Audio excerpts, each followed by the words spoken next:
ഷൊർണൂർ മണ്ഡലത്തിലെ UDF സ്ഥാനാർത്ഥി P. Harigovindan പ്രചാരണം ആരംഭിച്ചു. DCC സെക്രട്ടറിയും മുതിർന്ന കോൺഗ്രസ് നേതാവുമായ TK ഹമീദിന്റെ കുളപ്പുള്ളിയിലെ വസതിയിലെത്തി അനുഗ്രഹം വാങ്ങിയ ശേഷമാണ് പ്രചാരണം ആരംഭിച്ചത്. മണ്ഡലത്തിൽ ശുഭപ്രതീക്ഷയാണെന്ന് അദ്ദേഹം മാധ്യമങ്ങളോട് പറഞ്ഞു. വളരെ ശുഭപ്രതീക്ഷയാണ്. കാരണം കേരളം മൊത്തം ഐക്യജനാധിപത്യ മുന്നണിക്ക് അനുകൂലമായി ചിന്തിക്കുന്ന ഒരു സമയത്ത് ഷൊർണൂർ മത്സരിക്കാൻ കിട്ടിയ അവസരത്തെ വളരെ സന്തോഷവും സ്വീകരിക്കുകയാണ്. ഫിറോസിൻ്റെ പിൻഗാമിയായി മത്സരിക്കാൻ സാധിച്ചു എന്നുള്ളത് വലിയ പ്രധാനപ്പെട്ട കാര്യമാണ്. അവൻ തുടങ്ങി വെച്ചത് പൂർത്തീകരിക്കാനാണ് ലക്ഷ്യം.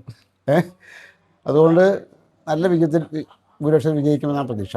നമ്മൾ ഐക്യജനാധിപത്യ മുന്നണിക്ക് വളരെ അനുകൂലമായ സാഹചര്യമാണ് ഇപ്പോൾ. ഇന്ത്യയുടെ ഭരണഘടന ഉയർത്തിപ്പിടിക്കുന്ന മൂല്യങ്ങൾ സംരക്ഷിക്കാൻ UDFന് കഴിയുള്ളൂ. യഥാർത്ഥ കമ്മ്യൂണിസം ഇപ്പോൾ UDFാണ്. കമ്മ്യൂണിസ്റ്റ് പാർട്ടി ഇല്ല ഇപ്പോൾ. അതുകൊണ്ട് UDFിൻ്റെ വിജയം സുനിശ്ചിതമാണ്.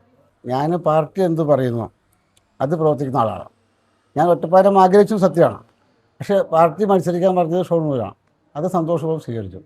DCC vice president TH Firoz Babu, DCC general secretary VKP Vijayanunni, block Congress president TK Basheer, youth Congress മണ്ഡലം പ്രസിഡന്റ് ആഷിഖ് തോണിക്കടവിൽ തുടങ്ങിയ പ്രധാന നേതാക്കൾ ഒപ്പമുണ്ടായിരുന്നു.